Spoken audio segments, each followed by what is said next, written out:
সবাই বলে মাছের রাজা ইলিশ। হ্যাঁ, ঠিক তাই। ইলিশ মাছ আপনি যেভাবে রান্না করুন না কেন, স্বাদ হবেই হবে।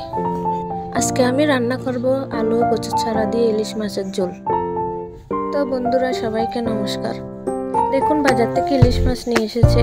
আমি সবগুলো কেটে সুন্দর করে ধুয়ে নিয়েছি। আমার চ্যানেলে আপনাদের সবাইকে স্বাগত জানাই। ইলিশ মাছগুলো আজকে আমি ভাজবো না, কাঁচায় রান্না করব। প্রথমে আমি ডেকচিতে তেল দিয়ে দিয়েছি।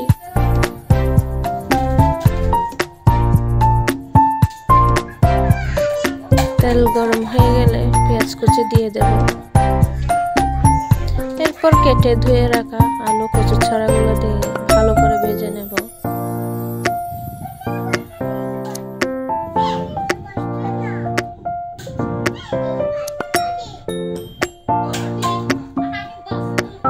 আপনারা কে কে আলু কচু ছাড়া দিয়ে ইলিশ মাছ রান্না খেয়েছেন কমেন্টে জানাবেন।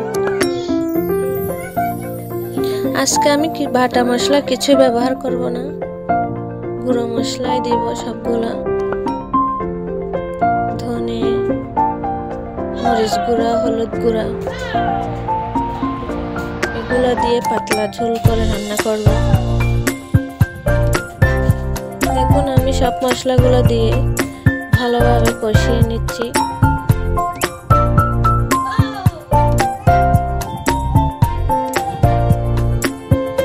কষিয়ে ভালো করে পানি এড করে দেব।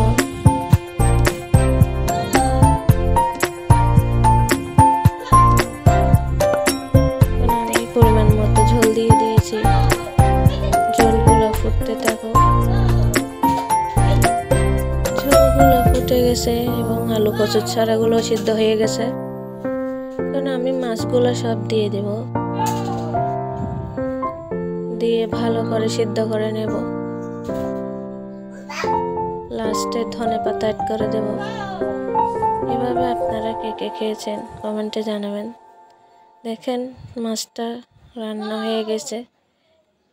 কেমন লাগতেছে আপনারা অবশ্যই কমেন্ট করে জানাবেন।